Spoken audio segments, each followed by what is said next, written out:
Greg, that was an excellent introduction.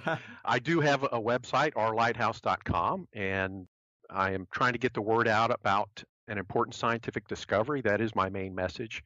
And that is that our entire universe literally blinks off and on more than 1 trillion times every second. And I call it the Lighthouse Frequency. It's a little difficult to get your arms around that because the implications of this are so profoundly upsetting to both science and religion. And it's one of the things that I've tried to kind of get the message out in a number of ebooks. And I've got the math to back it up. One of my my favorite mantra is show me the math. So for the engineers and scientists and mathematicians that may be listening, this is not something where I encourage you to just take my word for it. I have presented the math on my website and in my ebooks. I encourage folks to go out and download them or take a look at it for free. I have 3 mathematical approaches that all result in the same conclusion. Our universe is literally blinking on and off 1.039 trillion cycles per second.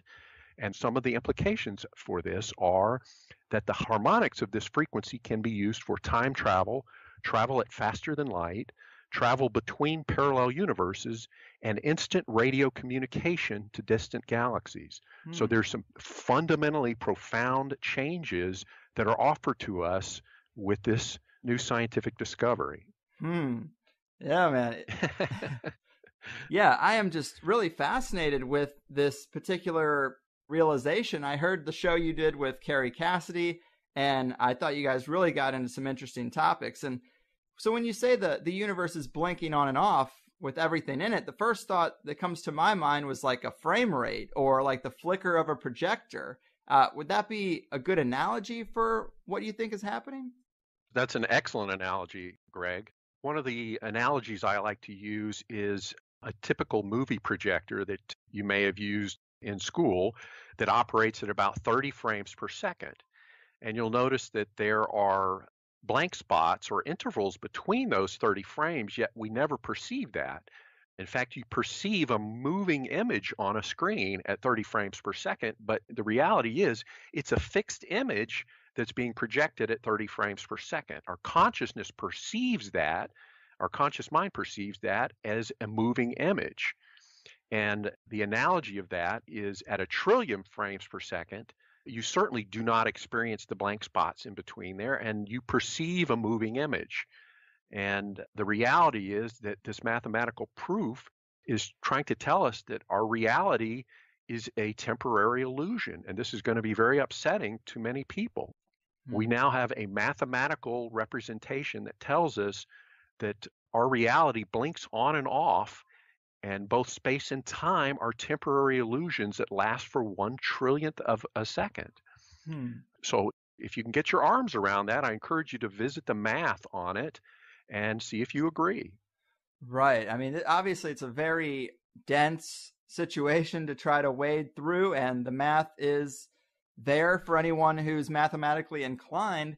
Is there anything else we could say about making that case that the universe is blinking at this rate? Is there anything else we can say to kind of, for people who might be completely new to this idea, maybe help nudge them into the direction of acceptance? That's an excellent question, Greg.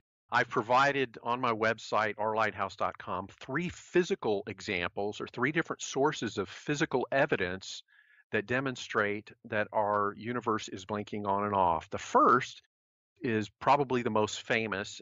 Colonel Philip Corso, who was the author of a book called The Day After Roswell, and that was published in the late 90s, and he did a number of interviews with the mainstream media. One of the quotes that he gave, and you can find these interviews on YouTube, one of the direct quotes he gave after spending many years heading the Army's investigation of the 1947 Roswell vehicle, his direct quote is, "We were never able to figure out how the propulsion system works. We only know it has something to do with blinking." And he recorded that in 1997, just before he passed away. That's a key piece of evidence that supports the math that I have presented. Another source of physical evidence is a woman who was formerly a university professor. Her name is Dr. Judy Wood, and she has a website, drjudywood.com, and I encourage listeners to take a look at it. This is some disturbing information that documents what really happened on 9/11. And I'll direct listeners' attentions to what I think is a picture that's worth 1,000 words. And that picture is called Figure 63. And on my website, I provide a direct link to it.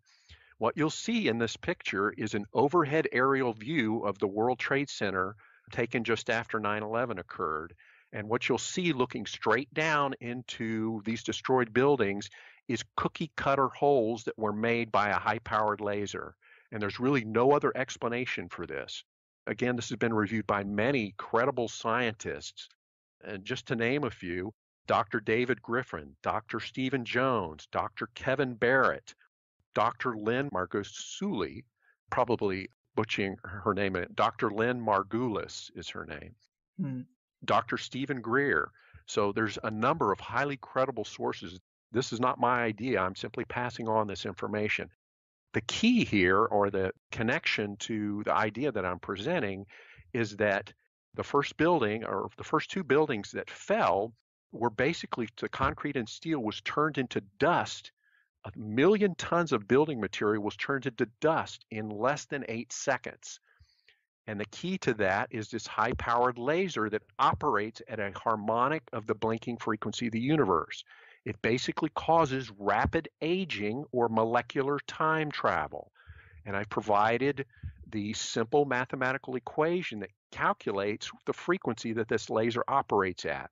1.039 terahertz times the harmonic 256 gives a frequency of 266 terahertz approximately, and that is in the infrared frequency spectrum. And I describe, if you care to download my free ebook that's titled Technical Description of the Laser Used on 9/11, and you'll find in there specific math examples, pictures, and a thorough explanation of why this is a relevant piece of physical evidence documenting that this harmonic is real, and our military is fully aware of it and has been using it as a military weapon against U.S. citizens. It's quite disturbing. So I encourage listeners to check it out for themselves and see what they think. The third piece of evidence that I'll reference is by a gentleman named John Hutchison, who has a website called thehutchisoneffect.com.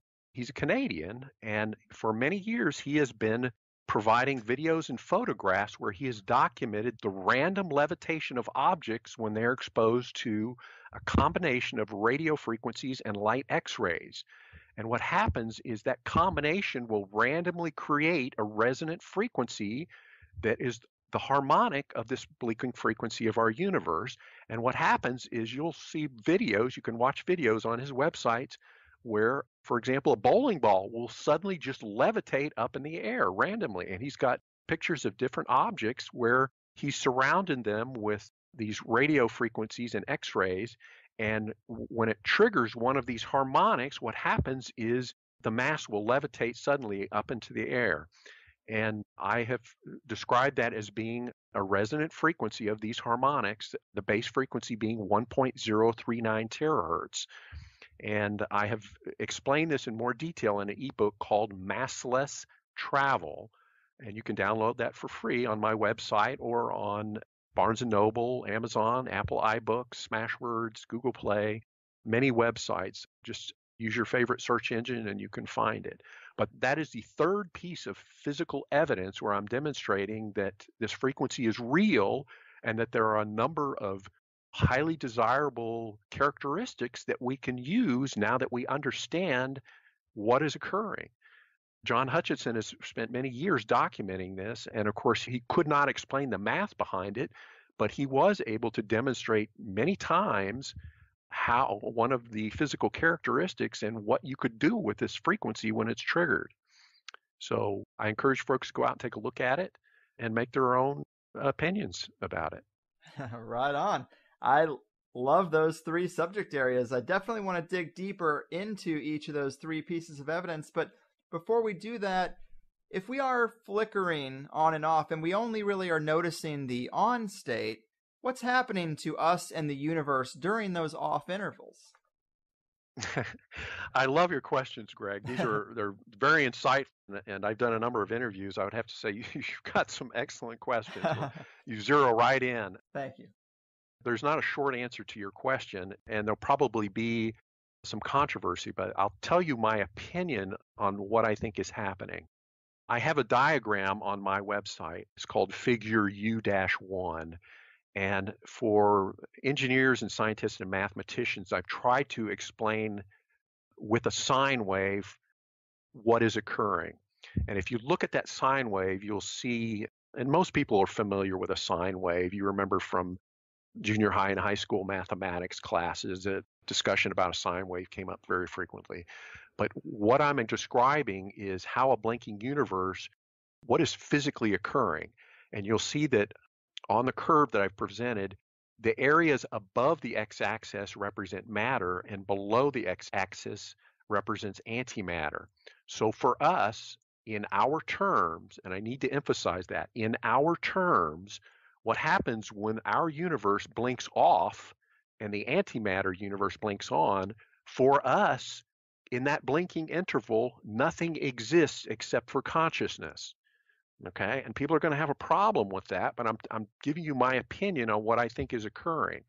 Now, there will be some experiments later on that can demonstrate that this interval actually exists, and one of the best experiments that can be done right now in most university labs that have good electronics equipment is we'll discover that the gravitational force and the electromagnetic force are constantly varying, just like a sine wave.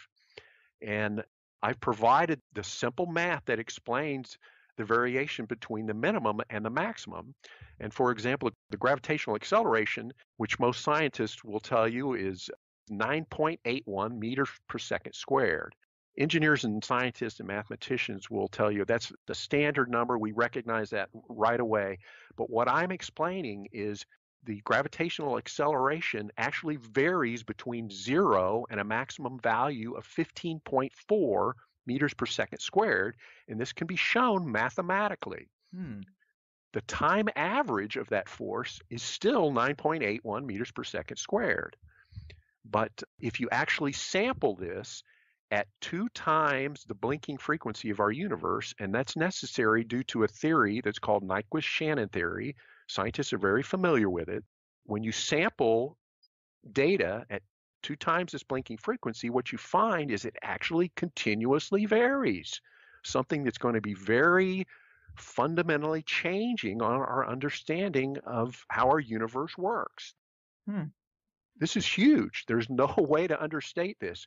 This is a major phenomenon on order of any major scientific discovery. It's really, really significant and will alter all of our understanding about science. So if you're a scientifically minded listener, I encourage you to get out there and look at it. The math is quite simple and most people can understand it. And I encourage you to make your own decision.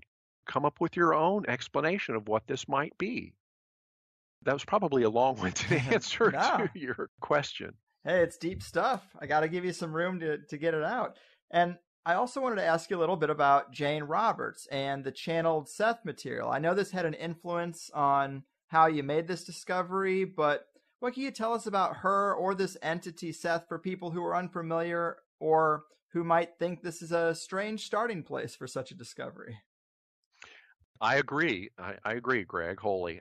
I came from a very rigid scientific mathematical background, and many years ago, I started getting interested in alternative theories to explain things that really scientists were completely dismissing and that I had read about from people that I thought were credible. And so I started looking for alternative explanations that were outside of mainstream science. One of the books that I came across is a book called Seth Speaks, published under the name Jane Roberts. And in this book, I dug a little deeper and read further and found in some of the books that are titled The Early Sessions in 1964, this entity who had clearly a deep understanding of science and math and was describing things in terms that I had never heard of. And he specifically made the statement, and I have referenced it, that our universe literally blinks off and on, just like a light bulb. And he made the statement that your bodies and the universe literally blink on and off just like a light bulb, and that your scientists have not discovered this yet. And he made this statement in 1964, which was completely dumbfounding to me. But I was so intrigued by the idea that I started to investigate it and to try to understand how would that work mathematically, because this would literally alter all of our scientific theories that scientists currently understand. And most scientists will agree that we have a huge disconnect right now between what we call the micro worlds and the macro worlds of science. So the macro worlds of science, scientists will discuss gravitation and electromagnetism and Newtonian mechanics, and we describe how the orbit of the planets can be described using math, how the gravitational acceleration can be used to describe how an object falls. But when we look at the micro world or the subatomic world of physics, we find a huge disconnect because those theories don't apply. And what we find are subatomic forces called the strong force and the weak force. And we find that the mechanics and the dynamics of elementary particles can't be described by those macro theories. They do not apply to them. And so we have to deal with particles that are at very close distances, and the equations that govern these dynamics are significantly different than the equations that are used for the macro world, or the world that we see on a day-to-day basis. Mm-hmm. So for folks that are interested, I encourage you to pick up a book, Seth Speaks, and his other book, The Nature of Personal Reality. You will find a very kind of down-to-earth conversation.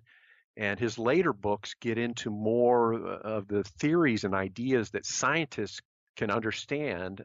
Probably his most famous work along those lines is called The Unknown Reality, volumes 1 and 2. And he goes into a great deal explaining how the dynamics of electrons work and how our universe literally blinks off and on, and that it's something that our scientists needed to discover and had not. Of course, at that time, back in 1964, this was something that was completely unheard of. So for readers and listeners that might be interested, you can find those books at your library. It's been translated into dozens of different languages all over the world, and it's absolutely fascinating. Will introduce you to some ideas that you probably never would have considered, and make for a fascinating topic if you might be interested. Right, and it is no small amount of information. I mean, those channelings, this Seth entity apparently divulged quite a bit, and there are just phone books worth of information. So it's a lot. But I did want to go back to the Roswell thing a minute. And that Philip Corso disclosure I thought was super interesting, that he knew that the ship had something to do with blinking. Can you go into the mechanics of that a little more? Is it just a matter of syncing a ship up with that blinking so that you can travel across space and time instantaneously? It's very interesting, and it'll make sense once you kind of get your arms around the idea that the universe is blinking on and off. And if you have a background in electronics at all, it will make a great deal of sense. And I'll give you some specific examples. Colonel Corso headed up the Army's investigation and attempted to reverse engineer the vehicle that's popularly known as the 1947 Roswell vehicle. And there have been a number of published statements by credible sources. Jess Marcel, who was the intelligence officer that was on site there at Roswell, him and his son have both published, I should say his son mostly has published information about the vehicle, and apparently until he passed away had actual pieces of the fragments of the vehicle that his father had brought home after it. So it's actually quite interesting. But prior, or just immediately after, about 10 years after that happened, Colonel Corso was working at, I believe it's the White Sands Missile Facility in New Mexico. And this was, I think, the year about 1957. Don't quote me on that year, but in his book, he describes flying over, this is a vast facility out in the desert, flying over a portion of the field with one other I believe a sergeant or something, and he noticed something on the ground. He said, "That's not right. We don't have any debris in that area. That shouldn't be there." And he went back to the base, and he knew that it was possibly a security or a top secret issue. And so he deliberately went by himself and drove in a Jeep. It was not immediate drive, it was quite far away. Drove apparently a couple of hours out to this distant location on the base. And if I recall correctly, it was somewhere right around dusk. But he came across what it would have initially appeared to be a crashed vehicle. And as he approached it on foot, he noticed, don't quote me on I'm trying to remember his exact words, but for those that are interested, you can watch his videos on YouTube, and the book is probably available in your local library. It's called The Day After Roswell. But he describes coming upon this vehicle, and he said the vehicle seemed to be glowing and pulsing, and it seemed to be at times transparent and would fade in and out of our universe. And he was absolutely fascinated by this vehicle. Why would it be doing this? But if you have any training in electronics, you will know that it sounds very much like a signal generator that's trying to synchronize with a frequency. And you'll notice if what I'm describing, this blinking frequency, is correct, it's the very precise, very narrow band frequency. And the way you would approach this with a signal generator is you would sweep back and forth across this frequency at a very high rate, because it's almost impossible to precisely tune into it like a radio tuner. And the reason it's so difficult to tune into is because the bandwidth on this frequency is a pure tone. Now, scientists will recognize that and say, that's very unusual. Yes, a pure tone is very unusual in nature. You don't come across it. But in fact, that's what this harmonic is. This particular harmonic, the first one would be 2.078 terahertz. So if you wanted to use a signal generator to approach this frequency, you couldn't precisely generate it like tuning in a radio tuner. So what you would do is sweep a frequency back and forth across it, maybe 1,000 times a second, and you would trigger it by sweeping over it back and forth. And because you weren't precisely getting the right frequency, that would explain why the vehicle, which is grounded but still tied into this frequency, that would explain what he witnessed.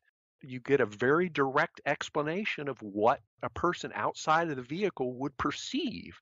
You would perceive a glowing or pulsing, and at times the vehicle would appear to be transparent, and it would seem to move in and out of our universe. That's a perfect description of how this frequency would work. So in 1997, when they interviewed Colonel Corso, he's very explicit. He said, we were never able to figure out how the propulsion system works. We only know it has something to do with blinking. Well, in 1997, and certainly prior to that, we didn't have the technology that could reach these frequencies. 2.078 terahertz is not something that any signal generator could reach. In fact, it's very difficult to do today. So given the technology that was available to them, it's perfectly reasonable for them to say, we couldn't figure it out, and we didn't have any electronic equipment that could trigger these frequencies, but we strongly suspected that it had something to do with blinking. Perfect description. Yeah. So that gives kind of Corso's take on it. And for those folks that are interested, go out and pick up that book. It's probably available at your local library. Mm-hmm. Yeah, I think this is quite interesting. And in previous interviews, I've also heard you mention that the beans taken from the Roswell incident were referred to as P-24s, I think it was, which is a detail I don't think I've ever heard before. But what does that label indicate? I'm getting that information. That's not my idea or my label. I got that from a man named Dr. Dan Burish. And I encourage folks to look him up online. He's got a number of YouTube videos that are available. This guy has an amazing background and a story to go with it. He worked at one of the top secret underground bases in the Nevada desert. And he apparently interacted with a being without being an expert on that, I'll let listeners to go out there and search out those videos and watch them themselves and see what you think. But one of the unusual things about Dr. Dan Burish is that he was also apparently a member of what's called the Majestic 12 Committee. And Majestic stands for the Majority Intelligence Committee, spelled MAJIC, and it's short for Majority Intelligence Committee. It is apparent that at the time that Dr. Dan Burish was a member of this committee, along with his wife, who had access to the highest possible security information, that it is apparent that without using Dick Cheney's name, it's apparent that Dick Cheney was the head of this committee and had been treating Dr. Dan Burish quite harshly. In fact, he was, based on a number of things that he had done, was subjected to physical abuse, which is very concerning.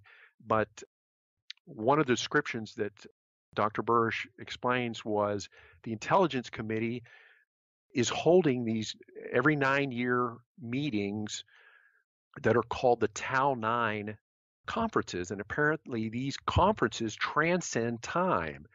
And some of the beings, and again, I'm simply repeating what Dr. Burish has stated, is these Tau 9 meetings involve beings who have basically traveled through time. The terms that they use have to do with the time period that these beings are coming from. P24s are the designation they use for the Roswell occupants. And apparently these were not beings from another planet. They are future Earth inhabitants from a period of time that comes from 24,000 years in our future on one probability timeline. That means it's not necessarily our future. It is simply one probability that exists in our future.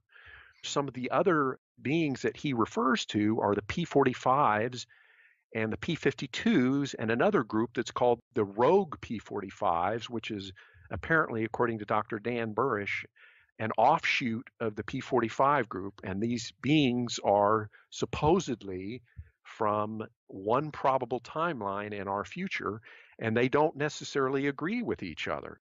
That's what makes this for an interesting discussion from Dr. Burish's point of view. But if you're interested in that, I encourage you to go out and take a look at it and make up your own mind whether or not you think it's real. In my opinion, Dr. Burish is a credible source. He has demonstrated he had top secret clearance access in the underground Nevada bases.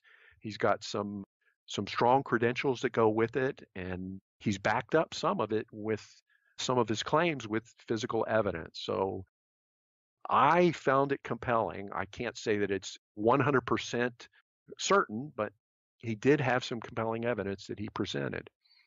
Again, that was another long-winded answer to your question. I love it. I think that's fascinating.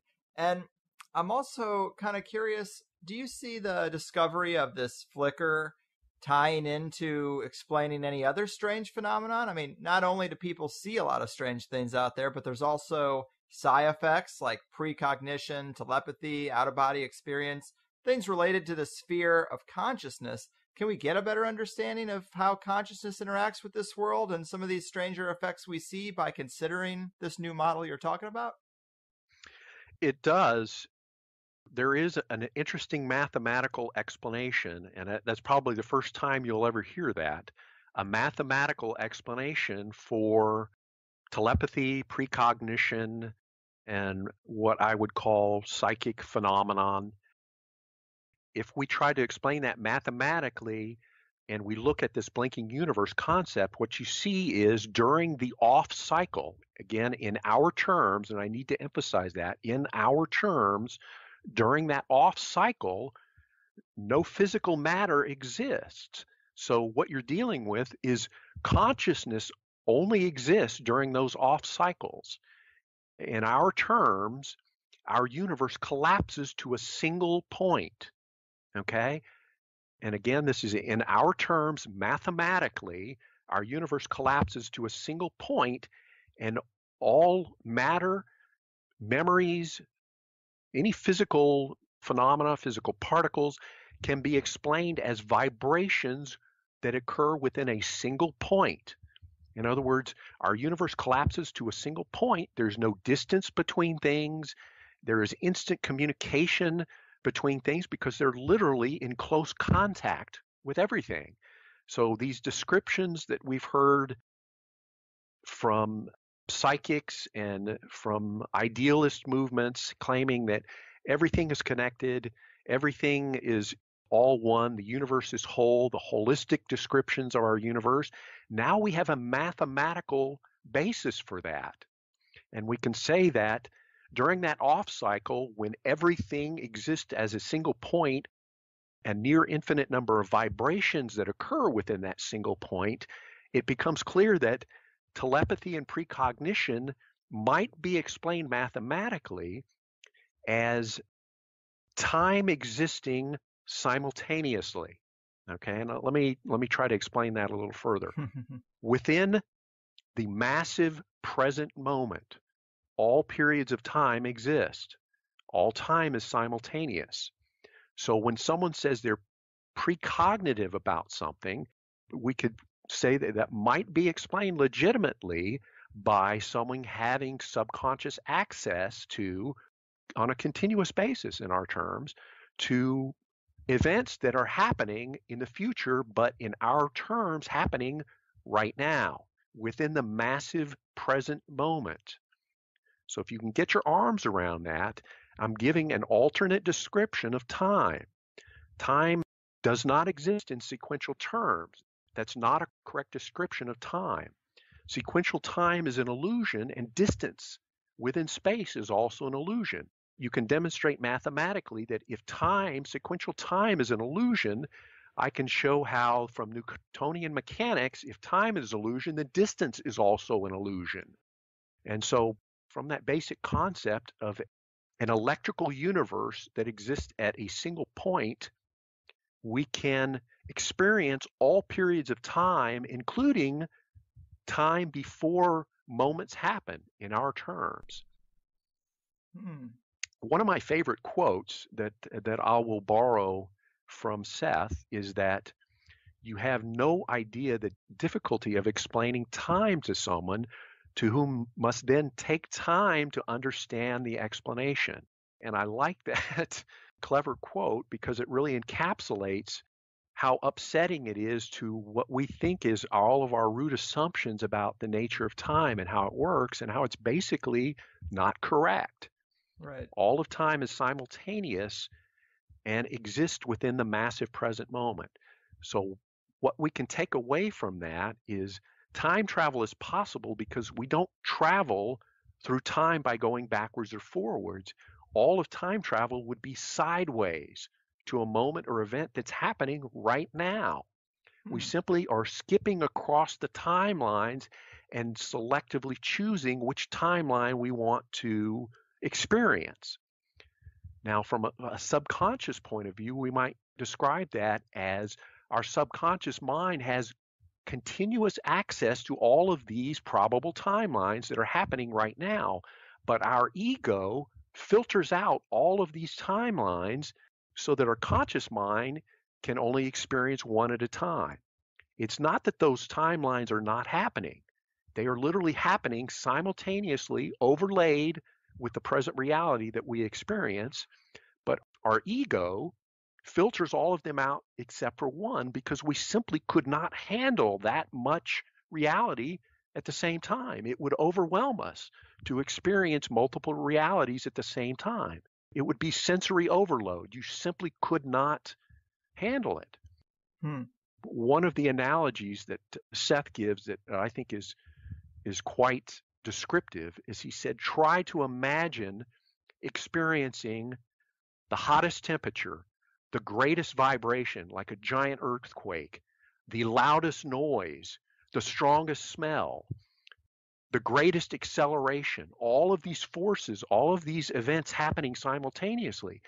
That's what it would be like if you experienced true reality, fundamental reality as it really exists. You would have a heart attack. It would be sensory overload for anyone. And that's the primary function of our ego. According to Sigmund Freud, it's the repository of all of our dark emotions and aspects. That's not a correct description. The primary purpose of our ego is to filter out all realities except for one, because that's all that we can handle at our present state of development. And we can mathematically describe that as realities that exist simultaneously within the present moment along different timelines. So if you can get your arms around that, it makes for a mathematical explanation of the nature of time. Right.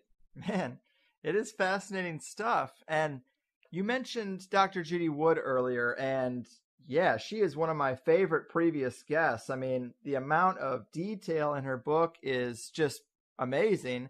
And she sort of describes the quote dustification of the towers as them falling apart, as if the materials themselves were rapidly aged. Is this the clue that connects to the flicker? Because we talked about time travel implications. Could you just advance the age of a structure like that to make it seem like it falls apart?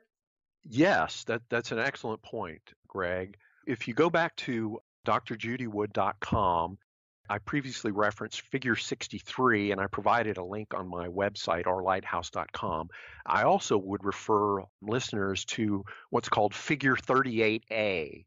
And there's actually a video that you can watch that occurs over a number of seconds, where there's a steel beam, a steel structure that is still standing on one corner, one edge of one building, and you can watch where it appears the infrared laser, and you can see sort of the heat waves that surround it.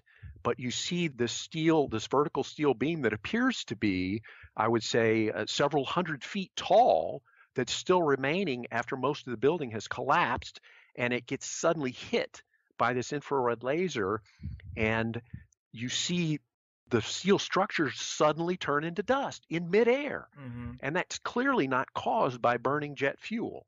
There is only one. In fact, ordinary physics wouldn't even have an explanation for that.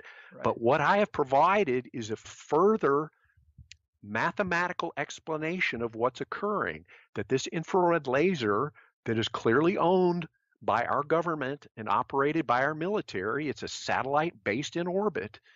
I encourage you to take a look at my ebook, Technical Description of the Laser Used on 9/11, and you will see the simple mathematical formula: 1.039 terahertz times 256 equals 266 terahertz. That's the frequency that this laser is operating. And you look at Dr. Judy Wood's website, and you see these things that cannot be explained by ordinary physics. It defies explanation.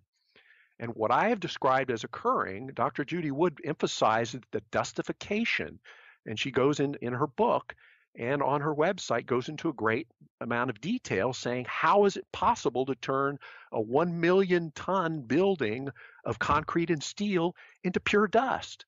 Because her photographs in the website clearly show the building disappeared. It literally doesn't exist. You should see, after the building collapsed, you would expect to see a pile of debris several hundred feet tall that consisted of concrete and fallen steel I-beams, and yet there's nothing there. It's completely gone. Where did it go? It literally defies ordinary physics. And anyone that looks into this would say, you cannot reasonably explain that. We have looked at the collapse of a number of buildings in earthquakes, and there's clearly a large pile of debris that exists after the collapse. Where is the debris from the buildings? It's simply gone. Right. The majority of the structure that composed these buildings is simply gone. There's no explanation for that. And what I am explaining on my website is the mathematical principle that these weapons that are owned by our military and are being used against our citizens is explained by this blinking frequency and exploiting the harmonics of this frequency. Now, another exploitation of this is in John Hutchinson, the Hutchinson effect, and he has videos showing that rapid aging does occur. And I think the preferred term, or maybe an explanation or terminology that would explain that, is molecular time travel. What we're seeing is rapid aging at the molecular level when this infrared laser, is pointed at any structure. So the direct impingement of this laser and the frequency that the laser is either pulsing at or operating at causes these molecules to rapidly age. In our terms, to turn concrete and steel into dust would require aging at, I would estimate, and again, this is an estimate, 1,000 years for every second of exposure to this beam. So that's very rapid aging in terms of molecular time. So that would explain what we're seeing in these videos, okay? So it's clearly a weapon. In the Hutchinson effect, what we see is he will provide what appears to be an aluminum bar, and he will subject it randomly to a combination of radio waves and light X-rays. And we see that the bars and the objects of metal he has in there, when they're subjected to a resonant frequency at this harmonic, the bar just on its own starts to bend and turn. And in my opinion, what's occurring there is a resonance at this one of these harmonics is causing the surface molecules to rapidly age.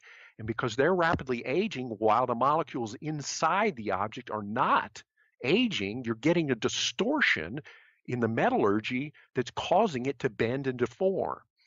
And he's got one particularly interesting video where you can see the aluminum actually turn into kind of a jelly while you're watching the video. It's very unusual. And he also has some images where he shows what Dr. Judy Wood and Hutchinson describe as weird fires, things that just these fires that break out on the surface of metal with absolutely no explanation.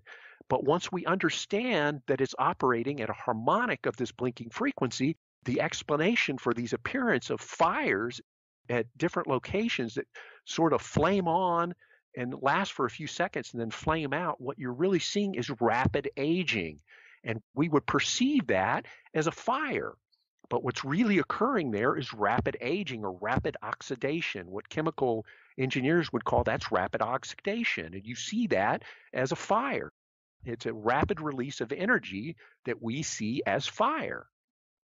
Yeah, that's so interesting. And I'm curious if you could use this technology on people. I guess I know you've written about terms like electric signal healing or time regression healing. Has there been any cases of people using this kind of technology on people and having them live through it? Well, I can give one example, and Dr. Wood is one of the people that has documented this. Unfortunately, this never made it to the mainstream media. There was a number of people that were interviewed that were either inside World Trade Center 1 and 2 when they began to collapse or close to the building. And there's an interview with one gentleman who describes, he said he was running along the sidewalk to try to get away from the collapsing building because he could hear it coming down. And he said, I was running along the sidewalk and I suddenly started flying in the air. He said, I couldn't understand what was going on, but he said, about a month later, I went back to the location where it occurred, and he said, literally for 1 to 2 blocks, I was carried many feet into the air and then gently set back down again and just kept running as fast as I could. And he said, I couldn't understand what was happening. Damn. If you read my book, I can explain that mathematically. It's called massless travel. And I can describe how by interacting with this blinking frequency and synchronizing with it very closely, objects, any object, including a person, can become essentially massless. So what would happen to a person that suddenly became massless? You would begin to float. Why would you begin to float? Because you're experiencing, keep in mind, on a fundamental level, Earth rotates about, on the surface, 1 to 2,000 miles per hour in our terms. So we would call this centrifugal force. So all objects on the surface of the Earth, if they're suddenly massless, you are subjected to this centrifugal force due to the rotation of the Earth, and now you're going to be flung outwards if you're suddenly massless. So this guy, in my terms, the mathematical explanation for what he experienced was as the frequencies approached the molecules surrounding his body, he was approaching or synchronizing with this point that I will call the C point. And if you look on my homepage, I refer to this as the collapsing neutral point. And as you approach that point, any mass or any object will approach masslessness.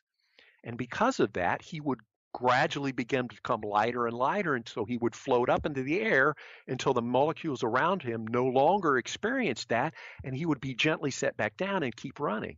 And he says that it was at least a block or two that he would levitate it up into the air, and he estimates a good number of feet. And of course, he was probably scared to death, but he could never explain what happened. There was also another gentleman that was interviewed, and Dr. Judy Wood, I don't know if she did the interview or if she simply recovered the interview and documented it for her files, but a gentleman who said he fell many, many floors, and he claimed to have actually surfed on a falling piece of structure from, I want to say, maybe 50 floors, and don't quote me on that, but I just remember him describing how he rode a falling object all the way down to the ground, and yet he didn't die.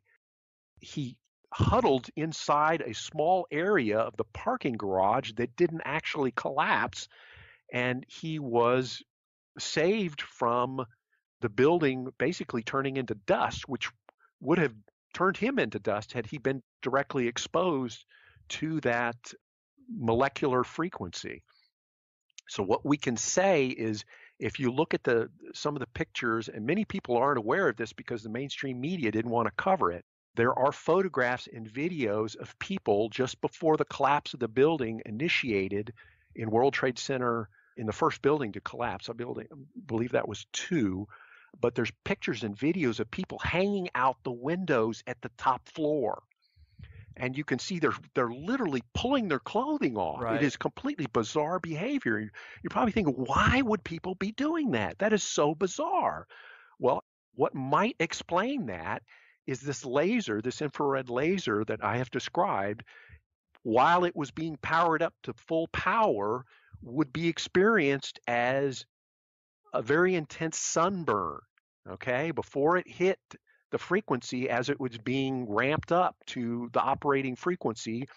The people on those top floors were basically being subjected to a very intense sunburn, even inside the building. And so they're literally ripping off their clothes because they're so hot. It's not the heat that's a good number of floors below them, because there's a good number of floors below them. But what they're experiencing is that laser being powered up to its full power. And unfortunately, we might deduce that those people died very sudden deaths. They didn't die from falling. They died due to rapid aging. They literally died of old age within a matter of seconds. It's a very... Wow. I don't like to discuss that in too much detail. It's disturbing even to me, but to think that our government would use such a weapon on people, but to understand that they died by rapidly aging them. Jeez. It's a very, again, a very disturbing sort of understanding. And for those that are not familiar with Dr. Judy Wood's website, I encourage you to go and take a look at it, decide for yourself if you think that's what's going on. Yeah, man, that is intense and fascinating stuff for sure. So one last thing I wanted to ask you about before we start wrapping this up. We've covered obviously a lot of ground, but to jump back to the Seth material a bit, you wrote a book about Seth's comments regarding graduating from the reincarnation cycle. And we talk about this a fair amount here. Some guests think we are ruled in secret by deceptive entities that keep us in this cycle as some sort of human energy farm. Others describe it much more like Seth seems to, that life on Earth is a school for spiritual development. What could be said about this cycle as you see it? Why is it in place, and what do you think comes after? Or what did Seth say might come after that graduation? That's an excellent question, Greg. I'm reluctant to get into a lot of detail because it's like opening up a giant can, and without a thorough background, I think someone would be confused or lost within a simple explanation. So I'm reluctant to give a simple pat answer. I do encourage people that might be interested in that subject to get a hold of some of these books and read them for yourself and form your own opinion. I don't want people to take my opinions or my views. I want them to do the research and formulate their own opinions. I think what I have provided is a jumping point, and I want folks to go and do the research and do the reading and form their own opinions. Don't take my word for any of this. Go and read, form your own opinions. You're smart people. You can do this. It's easily available. Most of the information that's out there is free. I should say a lot of it is free. There's so many sources and references that are credible. Some of the information you'll find is not credible. And you can use your logic and intelligence to weed out the wheat and the chaff. It's an excellent question. I don't have a short, pat answer for that, but I do want to encourage folks to do their own reading and the research. If you're interested in that subject, there's lots of references out there. You don't need to take my views or opinions on it. Go do the reading and the research. You're interested in it. Figure it out for yourself. You're a smart person. Mm-hmm. Yeah, I guess it is pretty deep, that particular subject. And if it is the situation we find ourselves in, it would really be the fundamental reason we exist at all here. So I guess I could see that taking some explanation. Well, awesome, man. I mean, this pretty much brings it to the end of the line. I mean, what's next for you? Do you have any other books in the works or thoughts on subjects that you haven't published just yet? I do have a number of topics that I'm developing and working on right now. Thank you for asking that. My latest works can be found at rlighthouse.com. Alternately, you can find a lot of my ebooks on Amazon, Smashwords.com, Apple iBooks for those folks with Apple iPhones and Apple devices. Barnes & Noble is another good resource that has many of my books. There's a number of large retailers that you can find my ebooks on. Lulu.com is another resource. For those folks that are interested, read. Go do the research, do the reading. I have found that most people are very intelligent and can sort out the wheat and the chaff and make their own informed decision on what's correct. And I encourage them to do so. I don't want people to take my word for anything. I want them to go and do their own homework. Right. Go out there, do some reading, rlighthouse.com. I've got a number of links to other people that I feel are credible. Dr. Stephen Greer, Dr. Judy Wood, a few other names, Dr. David Griffin, Dr. John Hall, Dr. Steve Bennett, Dr. Barry Trower, Dr. Catherine Horton, Aaron Russo, who's a film producer, has some very informative information on the Rockefellers and the Rothschilds, and the list goes on. Very cool. I hope that helps listeners, and you can expect more from me at rlighthouse.com. Thanks for asking. Right on. Yep. Resources are obviously important, and it seems like people are going to have a lot of references to go dig into after this. So I do appreciate it. I think that the flickering universe is a really interesting model, and I like the way it connects to the idea of a projector or a video game's frame rate and the idea of a simulated reality of some type.